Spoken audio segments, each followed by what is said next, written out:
வணக்கம் நண்பர்களே, அனைவருக்கும் வணக்கம். சற்று முன்பு திமுகவினர் இடைத்தேர்தலில் படுதோல்வியை பாத்தீங்கன்னா அடைவார்களா? மிக முக்கியமான ஒரு தகவல் ஒன்றை இந்த வீடியோவில் நம்ம பார்க்க போகிறோம் நண்பர்களே.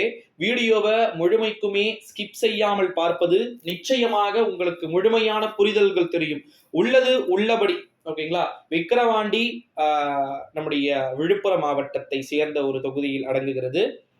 கள்ளக்குறிச்சி, கருணாபுரம் இந்த கள்ளச்சாராய விவகாரம் அருகாமையில் இருக்கக்கூடிய மாவட்டம். வெறும் ஒரு 10, 15, 20 கிலோமீட்டர்களை உள்ளடக்கிய பகுதிகளாக இருக்கிறது. அதை விட சிம்பிள், பக்கத்து மாவட்டம். இப்போ உங்க ஊர் பக்கத்துல ஒரு மிகப்பெரிய ஒரு இஷ்யூ நடக்குது, அதனால ஒரு 40 பேர் 50 பேர் மரணிக்கிறார்கள், அது ஆளுங்கட்சியை பாதிக்கிறது அப்படின்னா யோசிப்பீங்க தானே? கண்டிப்பா. அப்போ அந்த மாவட்டத்தில் இருக்கக்கூடிய மக்கள், குறிப்பா பாத்தீங்கன்னா விழுப்புரம் மாவட்டத்தில் இருக்கக்கூடிய, அதுவும் குறிப்பாக விக்கிரவாண்டி தொகுதியை சேர்ந்த மக்கள் அப்படின்றவங்க கண்டிப்பா சிந்திப்பார்கள் என்று நான் நினைக்கிறேன். அதையும் தாண்டி 25,000 50,000 ஓட்டுகளில் மீண்டும் திமுக வெற்றியை பெற்றது அப்படின்னா, வெற்றியை பெறும், அது வேறு விஷயம். மக்கள் மீண்டும் திமுகவை பாத்தீங்கன்னா அரியணையில் தொடர்ந்து ஏற்றுக்கொண்டது. இவ்வளவு விஷயங்கள் நடந்தாலும் திமுகவை ஏன் மக்கள் பாத்தீங்கன்னா அரியணை ஏற்றுகிறார்கள்னா, ஒரு செட் ஆஃப் நெகட்டிவ் ஓட்ஸ் இருக்கு, இல்லைன்னு சொல்லல.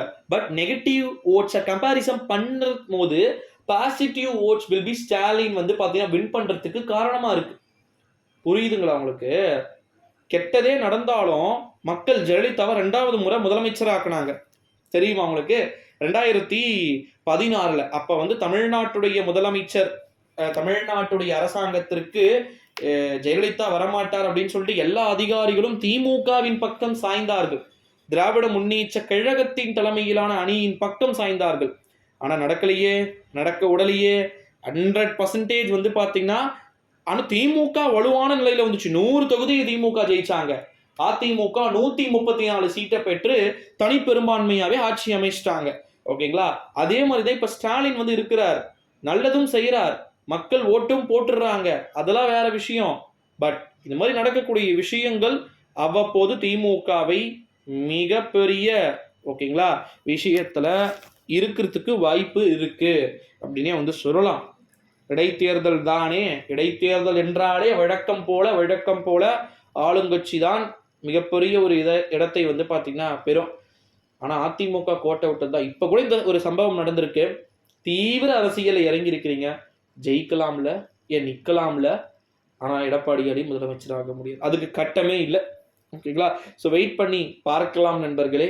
எப்பேற்பட்ட அறிவிப்புகள் வெளியாக வாய்ப்புகளும் சாத்திய கூறுகளும் பாத்தீங்கன்னா இருக்குது அப்படின்னு சொல்லிட்டு, இது போல அடுத்தடுத்த விஷயங்கள் பாத்தீங்கன்னா இருக்குது. ஸோ அது எல்லாத்தையுமே நம்ம வெயிட் பண்ணி தான் பார்க்கணும் நண்பர்களே. என்ன கதை?